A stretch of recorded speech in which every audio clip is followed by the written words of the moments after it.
여러분 잘 아시는 고전 소설 중에 춘향전이라는 소설 여러분 잘 아시죠? 춘향이와 이몽룡이 사랑을 하게 되었습니다. 그런데 이몽룡이 과거 시험을 보기 위해서 춘향이를 떠나서 한양으로 가게 되었어요. 문제는 이 이몽룡이가 그렇게 똑똑하지는 않았던 것 같아요. 그래서 이제 그 시험 과거 급제하는데 시간이 좀 오래 걸렸던 것 같습니다. 춘향이가 아무리 기다려도 이몽룡이가 올 생각을 안 하는 거죠.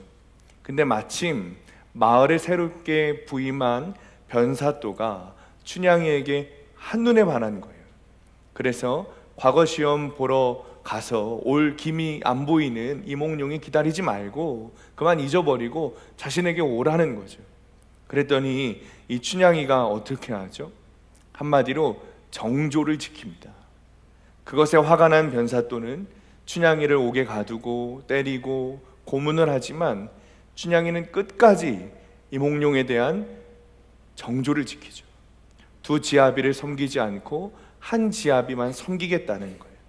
그리고 마지막에 과거의 급제에서 돌아온 이몽룡과 행복하게 살았다라는 것이 춘향전의 이야기죠. 하나님은 우리가 하나님에 대한 정조를 지키기를 원하십니다. 하나님과 우리는 왕과 백성의 관계이기도 하지만 신랑과 신부의 관계입니다. 하나님 우리의 신랑 되시고 우리 하나님의 신부이죠. 그렇다면 하나님과의 관계에 있어서 우리는 정조를 지켜야 되는 거예요. 여러분 한번 상상해 보세요. 남편에게 선물해 준 정성껏 짠 머플러가 다른 여자의 목에 감겨져 있다면 여러분 어떤 느낌이 드시겠어요? 또 이런 거죠. 남편이 땀 흘려 일해서 돈을 모은 다음에 오래간만에 사랑하는 아내에게 아주 보석이 달린 목걸이를 사줬습니다. 그런데 아내가 그걸 팔아서 내연남에게 명품 지갑을 사줬다면 여러분 어떤 느낌이겠습니까? 화가 나죠. 당연히 화가 날 겁니다. 이건 말도 안 되는 거죠. 이혼을 한다 안 한다 그게 문제가 아니라 이건 완전히 관계가 끝난 겁니다. 우리가 정말 이런 상황에 닥치면 용서할 수 있을까요? 그런데 이 모습이 지금 하나님과 이스라엘과의 관계라는 것입니다. 호세아는 북이스라엘 출신 선지자였습니다. 당시 북이스라엘은 여로보암 2세가 통치하고 있었는데 아주 번영하고 풍족했습니다. 풍요로웠어요. 그러나 실상은 위기 상황이었습니다. 왜냐하면 성경을 읽어보면 호세아가 등장한 이후부터 40년 후에 아수르라는 아주 큰 강대국이 이스라엘을 침공하고 멸망시킬 것이기 때문이죠. 아수르가 북이스라엘을 멸망시키기 전까지 40년 전이라는 거예요. 위기 상황이죠. 호세아가 나타나서 하나님의 말씀을 전하고 예언을 선포한 이유도 여기에 있습니다. 조금 있으면 북이스라엘 망한다는 거예요. 그러니까 얼른 하나님께 회개하고 돌아가라. 그런데 이스라엘이 말을 듣습니까? 안 듣습니까? 안 듣습니다. 왜 이스라엘이 호세아의 말을 듣지 않는 걸까요? 당시 이스라엘이 부유했기 때문에 그래요. 풍요로웠기 때문이죠. 여로보암 2세가 즉위하면서 북이스라엘이 그동안 없었던 호황을 누리고 있었습니다. 경제적으로 정치적으로 번영했어요. 황금기였습니다. 그들은 외적으로 풍족했고 부유했습니다. 가난하지 않았습니다. 그들의 영적 상태는 피폐하고 메말라 같지만 육적으로는 굉장히 부유했던 거예요. 그러니 위기를 깨닫지 못했습니다. 호세아의 말씀이 이해되지 않는 거예요. 호세아의 예언이 이해되지 않은 거예요. 말도 안 된다는 거예요. 호세아서 4장 7절에 분명하게 기록합니다. 그들은 번성할수록 내게 범죄하니. 그들은 번성했습니다. 풍요로웠습니다. 번영했습니다. 그런데 그 번성과 풍요가 하나님에 대하여 범죄하는 이유가 되었습니다. 풍요와 번성만 바라볼 뿐 하나님을 바라보진 않았습니다. 그러니 백성들은 하나님의 심판이 있겠어? 말도 안 되지. 상상하지 못하는 거예요. 여러분 우리나라에 유학 온 외국 학생들 그리고 여행을 온 외국인들 대상으로 인터뷰를 하면 굉장히 흥미로운 부분이 있습니다.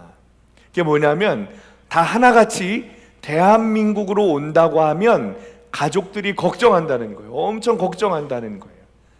대한민국이 엄청 위험하다고 생각하기 때문이죠. 실제로 우리는 전쟁이 끝난 국가가 아닙니다. 북한과 지금 휴전하고 있는 상태이죠. 그러니까 외국 사람들이 받아들이기에는 북한이라는 전쟁의 위협 가운데 공부하러 대한민국으로 유학 온 거예요. 그러니까 주한미군 이제 군인들이, 미국 군인들이 한국으로 파견될 때 가족들이 그렇게 슬피 울면서 아주 걱정을 한다는 건 아닙니까? 그런데 막상 우리는 어떻습니까? 여러분, 전쟁 날 것 같으세요? 우리는 전쟁이 일어날 거라는 생각 안 하고 삽니다. 평화로운 우리의 삶에 이렇게 심각한 일이 일어날까? 전쟁이 일어날까? 별로 생각하지 않는다는 거예요. 여러분, 누가 문제일까요? 휴전한 나라에 유학을 오면서 그 자녀를 걱정하고 슬퍼하는 가족들이 문제일까요? 아니면 휴전인 국가의 국민들이 전쟁이 일어나지 않을 거라고 방심하고 사는 그런 국민들이 이상한 걸까요? 우리가 6.25 한국전쟁을 겪으면서 배운 격언은 방심할 때가 가장 위험하다라는 격언이죠. 지금 호세아의 말을 듣고 있는 북이스라엘도 똑같았습니다. 방심하고 있는 거죠. 더 큰 문제는 뭔가 하면 지금 북이스라엘이 누리고 있는 번영과 풍요를 하나님이 주신 것이 아니라 바알이라는 우상이 줬다고 믿고 있다는 거예요. 북이스라엘이 지금 맞이하고 있는 그 황금기가 바알 때문이라고 믿고 있는 거죠. 호세아서 2장에 보면 하나님께서 말씀하세요. 내가 곡식도 주고 포도주도 주고 기름도 주고 은과 금도 주었다. 그런데 이스라엘 백성들은 하나님께 감사하는 것이 아니라 바알이 줬다고 말하고 있는 거예요. 이스라엘은 여러분, 지역적으로 농사를 지으려면 반드시 비가 필요했습니다. 애굽 같은 경우에는 나일강이라는 아주 큰 강이 있었죠. 그것이 젖줄이 되어서 그 강물을 가지고 농사를 지으면 됐지만 이스라엘에는 그런 큰 강이 없었어요. 그래서 반드시 이른 비 늦은 비가 와야 했습니다.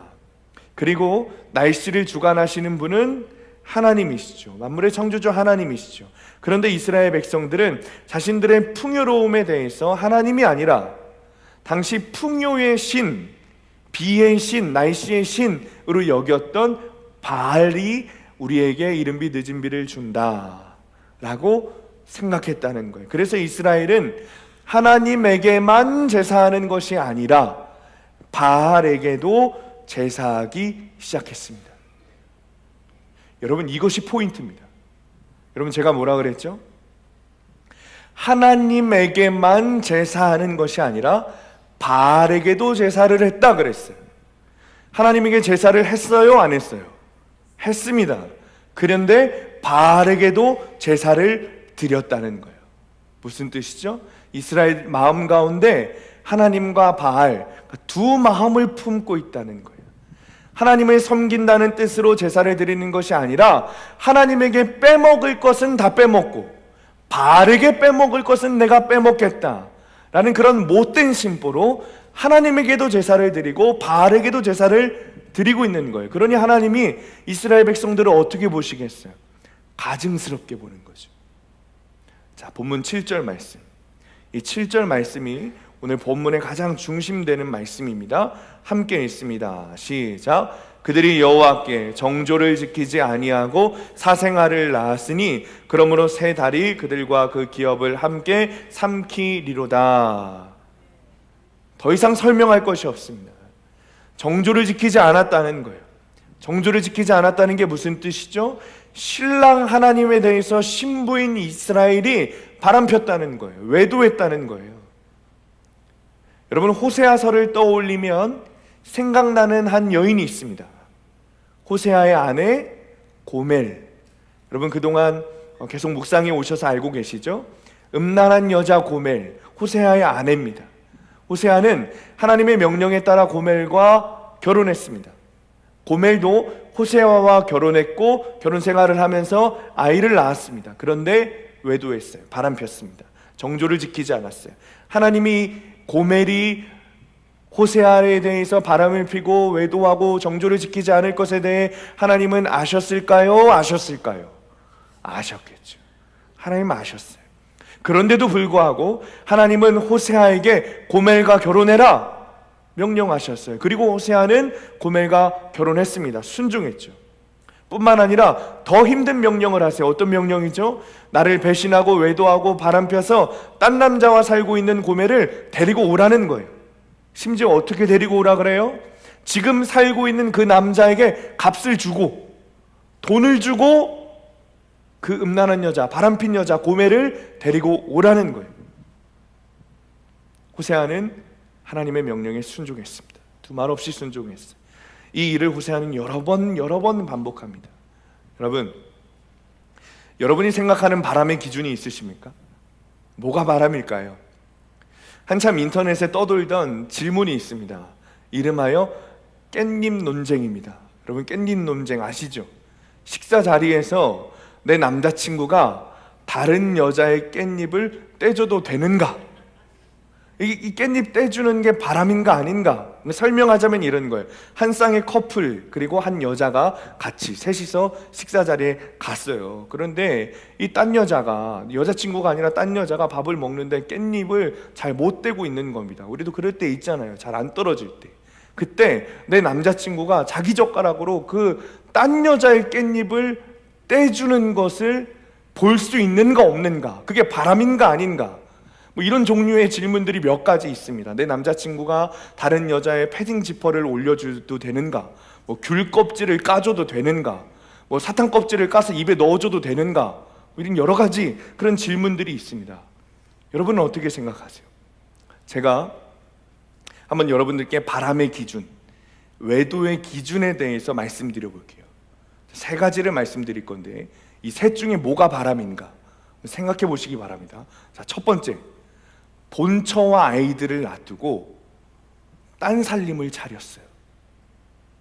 자, 생각해 보세요. 이게 바람인가 아닌가. 자, 두 번째, 딴 살림은 안 차렸어요. 그런데 가족들 몰래, 아내 몰래 열심히 다른 여자랑 데이트하는 거예요. 자, 세 번째, 마지막 세 번째, 가족들에게 할 도리는 엄청 잘합니다. 엄청 잘해요. 그런데 마음만 딴 여자에게 줬어요. 자, 여러분 선택하실 수 있겠어요? 첫 번째, 두 번째, 세 번째 뭐가? 자, 첫 번째랑 두 번째는 확실히 바람인 것 같아요. 그렇죠? 세 번째 그러니까 가장의 역할은 열심히 하는데 딴 여자에게 마음만 줬어요. 이거 바람입니까 아닙니까? 바람이죠. 외도예요. 예수님께서 뭐라고 말씀하셨어요? 마태복음 5장 28절에 나는 너희에게 이르노니 음욕을 품고 여자를 보는 자마다 마음에 이미 간음하였느니라. 여러분, 왜 이런 말씀을 드리냐면 지금 북이스라엘이 딱 이런 말씀이었다는 거예요. 하나님께서 북이스라엘에게 정조를 지키지 않았다 말씀하시는데 이것이 이스라엘 백성들이 완전히 하나님에게 등 돌리고 하나님 무시하고 하나님에 대해서 제사 드리지 않고 아무것도 안 했다는 뜻이 아닙니다. 하나님에게 제사 드리고 제물 드리고 감사 드리고 다 했습니다. 종교적 제사 의식 다 했습니다. 그런데 그들 마음에 하나님만 있었던 것이 아니라 바알도 있었던 거예요. 풍요도 있었던 거죠. 성전 안에서 하나님께 열심히 예배했습니다. 열심히 하나님 찾았습니다. 그런데 성전 밖으로 나가면 하나님 찾지 않는 거예요. 성전 안에서는 열심히 예배했다니까요. 엄청 열심히 예배했어요. 그러나 정작 삶에서는 나에게 풍요를 가져다 줄 것만 같은 바알을 찾는 거예요. 북이스라엘이라는 나라에 어려움이 생기면 하나님 찾는 것 아니라 힘 있는 나라, 애굽 찾고 아수르 찾고 권세 있는 나라를 찾았다는 거예요. 하나님은 어디서? 예배당 안에서만 찾았어요.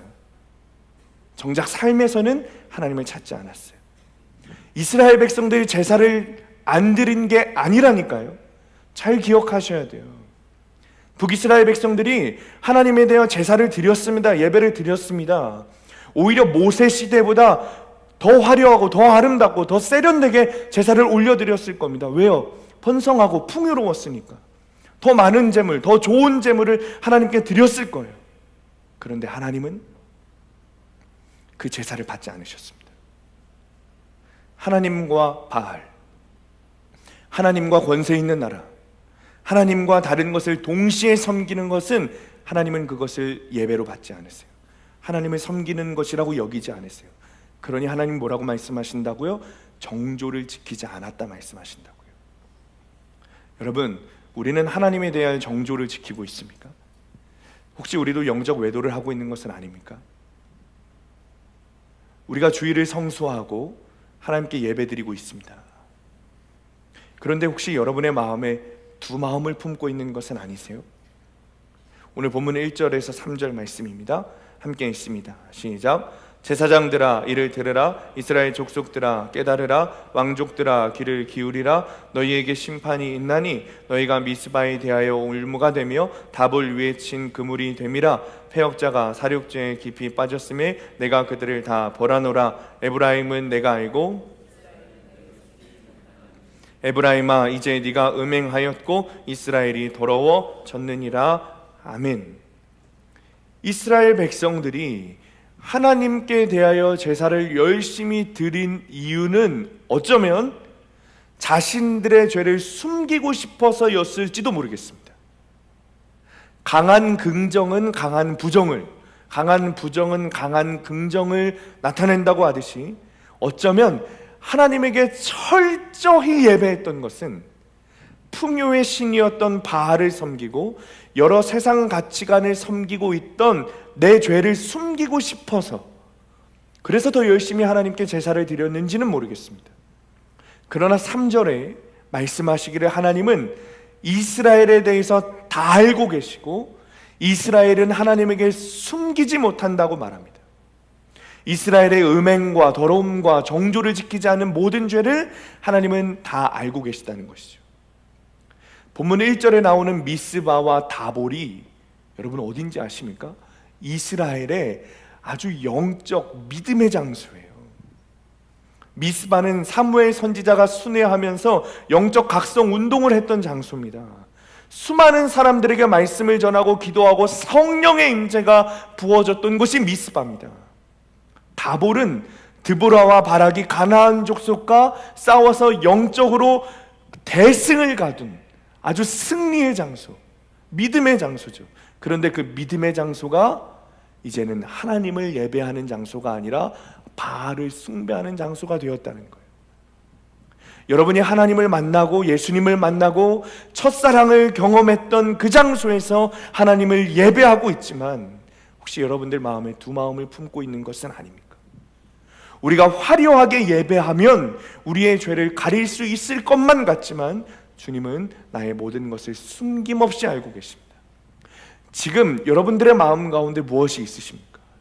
정말 하나님을 경외하는 마음으로, 하나님을 두려워하는 마음으로 예배하고 있다면 딴 생각하지 못합니다. 졸지 못할 겁니다.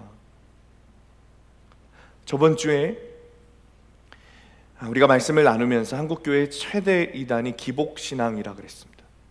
하나님의 복이 있어야 사람들은 살아갈 수 있지만 그 복이 하나님 부어주시는 사명이 아니고 구원, 믿음, 천국이 아니고 이 땅에서 잘 먹고 잘 사는 것을 복이라고 말한다면 그것은 우리가 하나님과 바알을 함께 섬기고 있는 것입니다. 내가 지금 하나님께 예배하고 있는 이유가 내가 산 주식이 오르기 위해서이고 내가 투자한 것이 잘 되기 위해서이고 내가 산 집값이 오르기 위해서이고 내 자식이 잘 되기 위해서라면 지금 나는 하나님과 함께 기복신앙을 같이 섬기고 있는 거예요. 하나님에 대한 정조를 지키지 못하고 있는 거죠. 혹시 여러분 이런 마음은 없으세요? 교회를 다니면서 다른 집사님, 권사님의 배우자를 보면서 부러워하는 마음은 없으십니까? 내 남편은 교회 안 다니는데 주말만 되면 술 먹고 들어와서 일어나지도 않고 소파에 누워 잠만 자는데 저 집사님, 권사님은 어떻게 주일만 되면 열심히 교회 와가지고 예배하고 봉사하고 섬기는지. 그러니 마음에 어떤 마음이 들어요? 저 집사님이 내 남편이었으면 좋겠다. 그러면 내가 핍박받지 않고 교회 다닐 텐데 하는 거예요. 남자들도 똑같아요. 내 와이프가 예수님 제대로 믿었으면 좋겠는데 억지로 간신히 예배만 드리고 가는 거 보면 속이 터지는 거예요. 근데 저 집사님은, 저 권사님은 주일에만 나오는 것도 아니고 수요일, 금요일 예배도 열심히 드려, 토요일 날 봉사도 열심히 해, 심지어 얼굴도 이뻐. 그러면 여러분 마음에 어떤 마음이 들죠? 저 집사님이 내 아내였으면 좋겠다. 그럼 속 편하게 예배드리러 다닐 텐데. 에이, 목사님 그 정도 생각도 할 수 있지 뭐. 그런데 주님은 이것을 우리에게 간음이라고 말씀하세요. 배우자에게 외도한 것이고 하나님에게도 정조를 지키지 못한 것이죠. 음욕을 품어 여자를 보는 자마다 간음한 것이라고 했고, 또 100% 오르신 하나님께서 주신 100% 나에게 딱 맞는 배우자를 주셨다고 믿지 못하니 우리 마음에 그런 생각이 드는 거예요. 내 마음에 두 마음이 있는 거죠. 그러니 하나님에 대하여 정조를 지키지도 못한 것이죠. 북이스라엘 백성들은 여호와의 절기를 지켰습니다. 성전 제사를 즐겨 했습니다. 예배를 열심히 드렸습니다. 그런데 우상도 함께 섬겼고 세상 가치관에 나의 인생을 맡겼습니다. 우리의 삶은 어떻습니까? 기복신앙을 섬기면서도 나 예배 드렸으니까 괜찮아, 주일 성수했는데 뭐, 그러니 나의 믿음이 괜찮다고 생각하고 있는 것은 아닙니까? 내 삶에 도움이 있는 그런 권세 있는 자, 유력한 자, 친척, 유산을 남겨줄 부모에게 맡기면서, 학벌에 맡기면서 공예배 나와서 예배하고 기도했으니까 됐어, 나의 믿음은 괜찮아. 여러분 혹시 그렇게 생각하고 계신 것은 아닙니까? 하나님은 신앙과 삶이 일치하지 않는 것, 신앙생활이라 그랬잖아요. 신앙과 생활이 일치하지 않는 것. 주일 성수 열심히 하고 기도 열심히 하고 헌금 열심히 했지만 그 안에는 여전히 기복신앙이 가득하고 나의 능력 혹은 재산, 직장의 권세, 학벌에 내 인생을 맡기고 있다면 하나님은 하나님에 대하여 정조를 지키지 않고 있다 말씀하고 계세요. 존 비비어 목사님의 무엇이 선인가 라는 책을 보면 교도소에 수감된 어느 유명한 부흥사의 이야기가 나옵니다. 하나님께 큰 쓰임을 받던 목사님인데 어느 날 간통죄와 더불어서 여러 가지 수많은 사기죄, 여러 가지 죄들로 교도소에 수감이 되었다는 거예요. 이 존 비비어 목사님이 궁금했습니다. 도대체 이렇게 정말 세상 말로 잘 나가던 부흥사가 왜 무너지게 된 건가 이해가 되지 않아서 찾아가서 직접 물어봤대요. 당신은 어느 시점에서 예수에 대한 사랑을 잃어버렸습니까? 어느 시점에서 하나님에 대한 사랑을 잃어버리고 이렇게 죄짓게 된 겁니까? 그렇게 물어봤더니 이 사람이 아주 단호한 목소리로 이렇게 대답했다는 겁니다. 나는 죄를 저지르는 동안에도 예수님을 사랑했습니다. 죄와 예수님을 동시에 사랑했다는 거예요. 두 마음을 품기는 했지만 열심히 예배는 드렸다는 거예요. 그러니까 내 믿음이 괜찮다는 겁니다. 많은 사람들이 인간은 연약하여서 죄를 짓는 것은 어쩔 수 없다고 말하지만 하나님은 그렇게 말씀하지 않으세요. 그것은 우리의 기준이고 하나님은 그렇게 말씀하지 않으세요. 하나님과 죄를 동시에 사랑할 수 없다고 말씀하세요. 하나님을 사랑하면 죄를 미워하게 되어 있습니다. 오늘 성경은 분명하게 말합니다. 하나님과 죄는 동시에 섬길 수 없다. 그것은 하나님에 대하여 정조를 지키지 않는 것이다. 더 무서운 게 있습니다. 7절 중반부에 보면 하나님에 대한 정조를 지키지 않음으로 무엇을 낳았다 그래요? 사생아, 영적 사생아를 낳았다 그래요. 여러분, 호세아와 고멜 사이에 아이들이 있잖아요. 그 아이들의 이름이 무엇입니까? 이스르엘, 로루하마, 로암미. 여러분, 이 세 자녀의 이름의 뜻이 뭔지 아십니까? 내가 이스라엘을 심판하겠다, 이스라엘을 용서하지 않겠다, 너희는 나의 백성이 아니다 라는 뜻이에요.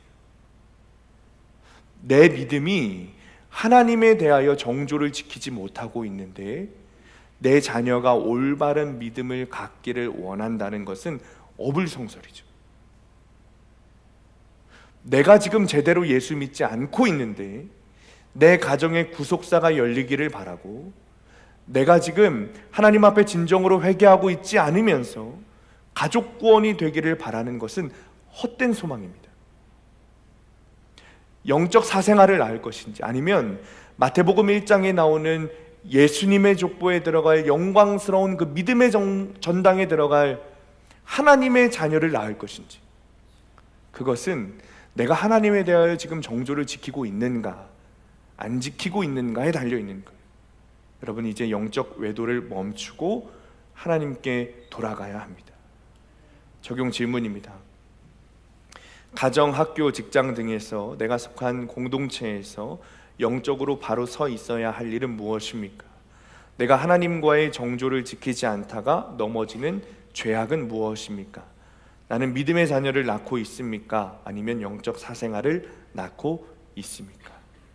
자, 15절 말씀입니다. 함께 읽습니다. 15절 시작. 그들이 그 죄를 뉘우치고 내 얼굴을 구하기까지 내가 내 곳으로 돌아가리라. 그들이 고난 받을 때에 나를 간절히 구하리라. 아멘.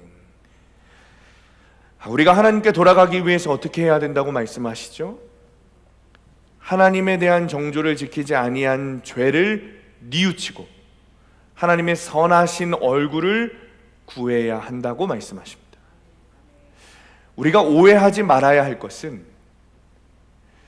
우리가 회개를 했기 때문에 하나님이 나를 사랑하시는 것이 아닙니다. 제가 오늘 이 시간에 여러분들에게 정말 말씀드리고 싶었던 이야기가, 하나님의 말씀이 바로 이겁니다. 회개라는 공로를 통해서 하나님이 사랑하시는 것이 아니라는 거예요. 반대입니다. 하나님이 우리를 사랑하시기 때문에 회개의 기회를 주시는 겁니다. 하나님이 나를 사랑하시기 때문에 죄인인 우리, 하나님에 대하여 정조를 지키지 못하고 있는 우리에게 회개할 기회를 주시는 겁니다. 회개의 기회를 주시는 것이 하나님의 사랑인 거예요. 회개를 통해 하나님께 돌아갈 수 있고 회개를 통해 구원받을 수 있기 때문이죠. 호세아가 하나님의 말씀을 이스라엘 백성들에게 선포합니다. 회개해야 된다는 거예요.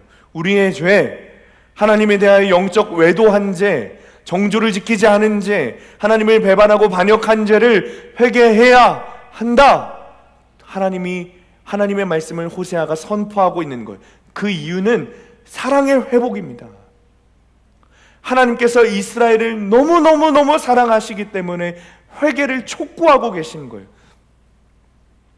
하나님께서 정조를 지키지 않은 죄를 지었다라는 적나라한 표현을 쓰시는 이유도 여기에 있습니다. 여러분, 정조가 뭐냐면 신부의 고든 절개, 이성에 대한 순결이라는 뜻입니다. 하나님의 사랑하는 신부인 이스라엘, 하나님의 사랑하는 신부인 나를 지금 하나님이 찾고 계신다는 거예요. 호세아가 고멜을 끝까지 용서하고 끝까지 받아주고 끝까지 사랑한 것처럼 하나님께서도 나를 끝까지 용서하고 끝까지 받아주고 끝까지 사랑해 주시겠다는 거예요. 그러니 돌아오라는 거예요. 회개하고 돌아오라는 겁니다. 하나님이 사랑에 대한 말씀인 것입니다. 15절 후반부에 보면 여전히 회개하지 않고 있는 이스라엘을 향하여서 하나님이 고난을 주세요. 그리고 그 이유가 명확하게 기록되어 있죠. 고난을 받을 때 하나님을 간절히 구하게 될 것이다. 하나님은 때때로 우리에게 고난을 주시고 시련을 주십니다. 우리에게 고난을 주시는 하나님의 마음을 여러분 생각해 본 적 있으십니까? 하나님께서 우리에게 고난을 주실 때 어떤 마음으로 주실까요? 즐거움으로 고난을 주실까요? 기쁨으로 우리에게 고난을 주실까요? 아닙니다. 우리를 사랑하시는 하나님이 그러실 리가 없습니다.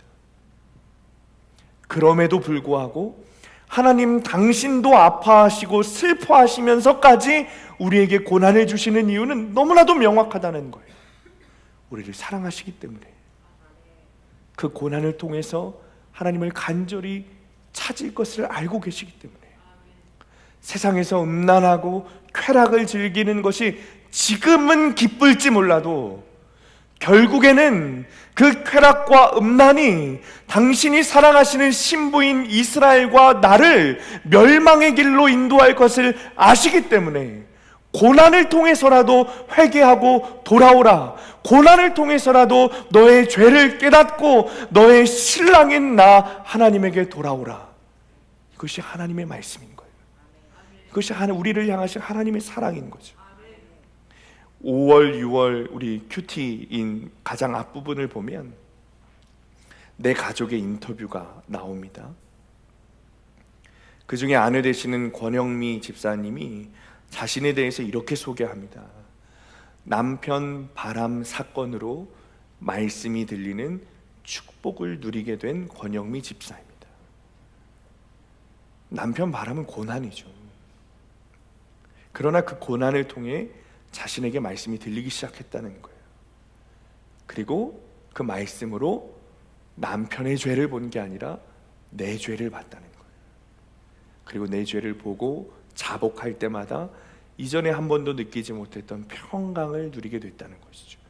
놀라운 것은 남편은 외도, 본인은 다단계, 큰아들은 은둔형 외톨이, 둘째 아들은 비행 청소년이었는데 그런 고난을 통해서 하나님의 말씀이 들리고 내 죄를 보고 하나님 앞에 회개하니 평안을 누리게 되었다는 것입니다. 그것이 하나님께서 우리를 당신에게 이끄시는 하나님의 사랑의 방법인 거예요. 하나님은 정확하십니다. 우리가 회개하길 원하세요. 그것이 우리를 어디로? 우리를 구원으로. 우리를 어디로요? 우리를 천국으로 인도하시는 하나님의 선하신 계획이기 때문이죠. 그래서 고난이 축복이고 회개가 축복인 겁니다. 하나님께서 우리에게 주시는 고난은 어디에 임하는가? 그렇다면 하나님은 어떤 고난을 나에게 주시는가? 어디에게 임하는가? 내가 가장 견고하게 쌓고 있는 그 성읍에, 그곳에 임합니다. 8절 9절 말씀 함께 읽습니다. 시작. 너희가 기브아에서 뿔 나팔을 불며 라마에서 나팔을 불며 베다웬에서 외치기를 베냐민아 네 뒤를 쫓는다 할지어다. 벌하는 날에 에브라임이 황폐할 것이라. 내가 이스라엘 지파 중에서 반드시 있을 일을 보였노라. 아멘. 기브아, 8절에 나오는 기브아, 라마, 베다웬이 어디냐면 북이스라엘의 천혜의 요새입니다. 북이스라엘 중에 가장 든든하고 완벽한 방어진을 갖춘 성읍이 기브아이고 라마이고 베다웬입니다. 그런데 하나님이 어떻게 하신다고요? 무너뜨리세요. 9절에 보니 황폐하게 만드시겠다 말씀하세요. 10절에 보니 하나님의 진노가 물같이 부으시겠다 말씀하세요. 하나님은 내가 가장 튼튼하게 방어하고 싶은 바로 그것을 무너뜨리기를 원하십니다. 왜일까요? 바로 그것이 내가 하나님보다 더 사랑하는 존재이기 때문이죠. 여러분의 방어진은 무엇입니까? 다시 말하면 여러분이 하나님보다 더 사랑하는 것은 무엇입니까? 재산입니까? 명예입니까? 학벌입니까? 사람들의 인정입니까? 아니면 효자라고 소문난 자녀입니까? 자녀의 성적표입니까? 내가 가장 믿었던 것이 무너질 때 나의 실체를 직면해야 합니다. 8절에 보면 경고의 나팔을 분다 말씀하세요. 나팔을 분다. 그것은 경고의 나팔을 분다는 거예요. 하나님께 돌아가지 않으면 징계가 올 거야. 기브아 라마 베다웬 무너뜨릴 거야. 회개해야 돼. 하나님께 돌아가야 돼. 하나님께 돌아가야 돼. 나팔 소리와 같은 하나님의 말씀을 듣고 회개하고 돌이켜야 합니다. 지금 여러분이 듣고 있는 설교 말씀이 여러분을 향한 하나님의 경고의 말씀입니다. 여러분이 매일 큐티하는 그 말씀이 여러분을 향한 하나님의 경고의 말씀입니다. 하나님이, 여러분 명심할 것은 하나님이 여러분을 사랑하시지 않는다면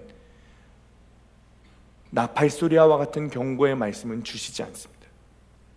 사랑하시기 때문에 우리에게 경고의 말씀을 주시는 것.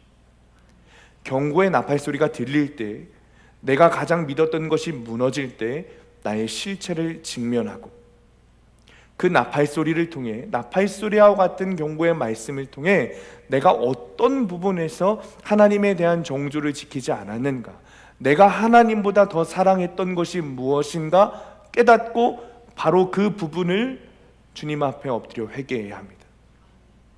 나의 실체, 내가 가장 사랑하는 것, 내가 지금 두 마음을 품고 있는 것, 그것을 경고의 나팔소리와 같은 말씀으로 듣고 가르쳐 주시는 그것을 통해 회개하기를 원하시는 거예요. 자, 10절 말씀, 10절 함께 읽습니다. 시작. 유다 지도자들은 경계표를 옮기는 자 같으니 내가 나의 진노를 그들에게 물같이 부으리라. 경계표라는 것은 이게 뭐냐면 당시에 땅의 소유권을 나타내는, 그러니까 작은 돌기둥 같은 거였어요. 그러니까 여기다 경계표를 돌을 딱 세워두면 여기는 내 땅이다, 또 여기 경계표 세워놓으면 여긴 너 땅이야, 그게 바로 경계표였어요. 그래서 당시 사람들이 경계표를 임의대로 움직이면 아주 큰 죄가 되었죠. 우리의 경계표는 기록된 하나님의 말씀입니다. 하나님의 말씀이 선이고 하나님의 말씀이 아닌 것은 악입니다. 우리의 마음대로, 우리의 생각대로 그 하나님이 세우신 경계표를 옮기지 마세요. 이 정도는 괜찮겠지, 하나님 이 정도는 괜찮다고 여기시지 않을까? 이 정도는 정조를 지키지 않았다, 그렇게 말씀하시지 않을 것 같은데. 여러분, 자기 소견에 옳은 대로 판단하고 생각하면서 경계표를 옮기지 마시고, 하나님이 우리에게 주신 이 기록된 말씀이 나의 경계표인 것을 믿고 이 말씀이 우리의 삶의 기준이 되어 살아가는 거예요. 회개는 기록된 말씀으로 경계표를 바르게 세우는 것입니다. 그냥 말만 회개합니다, 그냥 감정적으로 울면서 회개합니다, 끝나는 것이 회개가 아닙니다. 내 삶의 경계표를 딱 세우는 거예요. 하나님의 말씀이 내 삶의 경계표가 되어서 내 삶의 기준이 되어서 사는 거예요. 그동안 내 소견에 옳은 대로 살았다면 이제는 회개하고 돌이켜 하나님의 말씀대로 사는 거죠. 바알 숭배, 자아 숭배, 기복신앙 숭배, 이제는 그것을 넘어서서 하나님 말씀을 경외함으로 하나님 말씀으로 살아가는 거예요. 그것이 진짜 회개입니다. 그것이 진짜 하나님에 대한 정조를 지키는 것입니다. 적용 질문입니다. 하나님이 무너뜨리셔야 하는 나의 기브와 라마, 베다웨는 무엇입니까? 나는 어떤 황폐한 사건을 겪으며 비로소 내 죄를 뉘우치고 하나님을 간절히 찾게 되었습니까? 말씀의 경계표를 내 삶에 세우고 있습니까? 말씀을 마칩니다. 말씀대로 사는 것은 그냥 하나님의 말씀을 묵상하고 지식적으로 아는 것을 넘어서는 것입니다. 그것으로 끝나는 게 아닙니다. 호세아 6장 6절에 보면 나는 인애를 원하고 제사를 원하지 아니하며 번제보다 하나님을 아는 것을 원하노라. 이 말씀 너무나 유명한 말씀이죠. 그런데 왜 하나님께서 제사를 원하지 않고 번제보다 하나님을 아는 것을 원하노라 라는 것을 여러분 이제 아셨을 거예요. 이스라엘 백성들이 제사를 열심히 드렸습니다. 열심히 예배했어요. 그런데 예배를 드리면서도 그 두 마음을 품었기 때문에 하나님 말씀하시는 거예요. 제사가 중요한 게 아니야. 두 마음 품고 제사하는 것, 그거 나 안 받아. 소용없어. 하나님을 아는 것이 중요하다 말씀하세요. 여러분, 하나님을 안다라는 뜻이 무슨 뜻인가? 히브리어로 야다입니다. 야다라는 단어죠. 그게 무슨 뜻인가 하면 지식적으로 아는 것을 넘어서 관계적으로 안다는 거예요. 부부가 서로를 알고 부모와 자녀가 서로를 알듯이 관계적으로 안다는 것이죠. 여러분, 아이가 태어나자마자 응애 응애 하고 울고 있는데 의사 선생님이 이 응애 응애 하고 울고 있는 아이를 붙들고 야, 저기 여자 보이지? 저 여자가 네 엄마고 이 아저씨가 네 아빠야, 이렇게 가르쳐 준다고 자녀가 자기 부모를 알아봅니까? 그렇지 않잖아요. 부모가 자녀를 사랑으로 돌보고 케어하고 밥을 먹여주고 똥을 치워주고 기저귀를 갈아주고 그 관계를 맺으며 자라갈 때 저 사람이 내 부모구나 알게 되는 거죠. 그것이 하나님을 안다라는 뜻입니다. 큐티의 꽃은 적용이라 그랬어요. 하나님과 신랑 신부의 관계를 회복하는 것, 하나님과 나의 사랑의 관계를 회복하는 것은 지식적으로 아는 것이 아니라 말씀이 나의 경계표가 되어서 내 삶을, 내가 경계표를 움직이는 것이 아니라 경계표가 내 삶을 움직이는 기준이 되는 것이죠. 주님 말씀이 있으니 세상의 기준과 말씀이 달라도 나의 경계표인 말씀을 따라 내 삶을, 내 몸을, 내 영혼을, 내 생각을 움직이는 것. 고난 가운데, 모든 삶 가운데 다른 것 찾는 건 아니라 오늘 말씀이 뭐였더라? 하면서 큐티책을 펴는 거예요. 그것이 하나님과 나의 관계를 회복하는 일입니다. 하나님이 주시는 고난은 여러분 망하라고 주시는 것 아닙니다. 여러분, 하나님이 주시는 고난은 저주가 아닙니다. 하나님께서 우리를 사랑하시기 때문에 주시는 회개의 기회이고 구원의 기회입니다. 이번 한 주도 우리 삶의 경계표인 말씀을 붙들고 하나님과의 정조를 지키고 관계를 더 가까이 회복하는 성도님들 되시기를 예수님의 이름으로 간절히 축원합니다. 우리 시간에 붙들고 기도할 말씀은 7절 말씀입니다. 그들이 여호와께 정조를 지키지 아니하고 사생아를 낳았으니 그러므로 새 날이 그들과 그 기업을 함께 삼키리로다.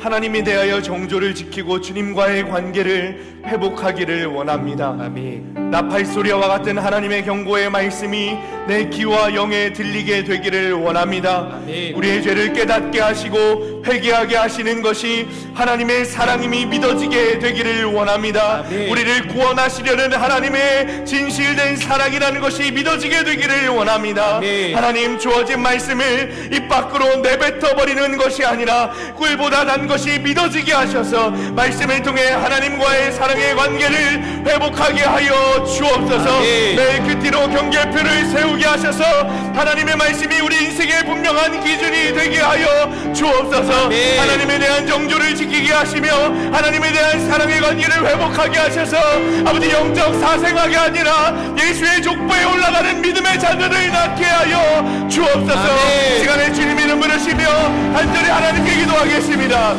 주여, 존귀와 위엄을 찬양하네. 하나님과의 사랑의 관계를 회복하기를 원합니다. 나팔소리와 같은 하나님의 영광의 말씀이 내게 되기를 원합니다.